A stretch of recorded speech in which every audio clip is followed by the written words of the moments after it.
بسم اللہ الرحمن الرحیم۔ حضرت حسن بصری رحمۃ اللہ علیہ کے پڑوس میں ایک آتش پرست شمعون نامی شخص رہتا تھا۔ وہ ایک بار بیمار پڑ گیا اور قریب المرگ ہو گیا۔ حضرت حسن کو اس کی بیماری کا پتہ چلا تو آپ اس کے پاس پہنچے۔ آپ نے دیکھا کہ آگ اس کے پاس سلگ رہی ہے اور وہ اس کے دھوئیں سے کالا پڑ گیا ہے۔ آپ نے فرمایا کہ خدا سے ڈر اور مسلمان ہو جا، ساری عمر تو نے آگ اور دھوئیں کی پرستش کی، اب دین اسلام کو آزما، شاید خدا تجھ پر رحم فرمائے۔ شمعون بولا کہ دین اسلام کی صداقت کی کوئی نشانی دکھائیے۔ آپ نے فرمایا، دیکھ تو نے 70 برس آگ کی پوجا کی اور میں نے ایک روز بھی اس کو نہیں پوجا۔ اب میں اور تم دونوں اس میں اپنا اپنا ہاتھ ڈالتے ہیں اور پھر دیکھتے ہیں کہ آگ کس کو جلاتی ہے اور کس کو چھوڑتی ہے۔ چاہیے تو یہ کہ تو اس کا پجاری ہے اس لیے وہ تجھے نہ جلائے، اور میں اس کا پجاری نہیں اس لیے وہ مجھے جلا دے، مگر مجھے اپنے اللہ سے امید ہے کہ آگ مجھے ہرگز نہ جلائے گی۔ اگر تم میرے خدا کی قدرت اور اس آگ کی کمزوری کو دیکھنا چاہتے ہو تو لو دیکھ لو۔ یہ کہہ کر آپ نے اپنا ہاتھ جلتی ہوئی آگ میں ڈال دیا اور دیر تک اس میں ڈالے رکھا۔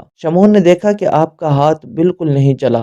یہ منظر دیکھ کر شمعون بے قرار ہوا اور خدا کی محبت کا نور اس کی پیشانی سے چمکنے لگا اور عرض کرنے لگا کہ اب تک پورے 70 برس میں نے اس آگ کی پوجا کی ہے اور اب چند سانس باقی ہیں تو اس میں آپ کے خدا کی کیا عبادت کر سکتا ہوں۔ حضرت حسن نے فرمایا، تو اس کی فکر نہ کر، کلمہ پڑھ لے تو میرا خدا تجھ سے فوراً راضی ہو جائے گا اور پچھلے 70 برس کی آگ کی ساری پرستش معاف فرما دے گا۔ شمعون نے کہا، اگر آپ ایک اقرار نامہ لکھ دیں کہ اللہ تعالیٰ مجھے عذاب نہ دے گا تو میں ایمان لے آتا ہوں۔ حضرت حسن نے ایک اقرار نامہ لکھ دیا اور شمعون کو دے دیا۔ شمعون نے وہ اقرار نامہ لیا اور کلمہ پڑھ کر مسلمان ہو گیا، اور پھر حضرت حسن کو وصیت کی کہ جب میں مر جاؤں تو غسل دینے کے بعد آپ خود مجھے قبر میں اتاریں اور یہ اقرار نامہ میرے ہاتھ میں رکھنا، تاکہ کل قیامت کے دن میں یہ دکھا کر عذاب سے بچ جاؤں۔ پھر کلمہ شہادت پڑھا اور شمعون مر گیا۔ حضرت حسن نے اس کی وصیت کو پورا کیا اور بہت سے لوگوں نے اس کی نماز جنازہ پڑھی۔ اس رات حضرت حسن بصری نہ سوئے اور ساری رات نماز پڑھتے رہے اور اپنے دل میں کہتے رہے کہ میں نے کیا کیا،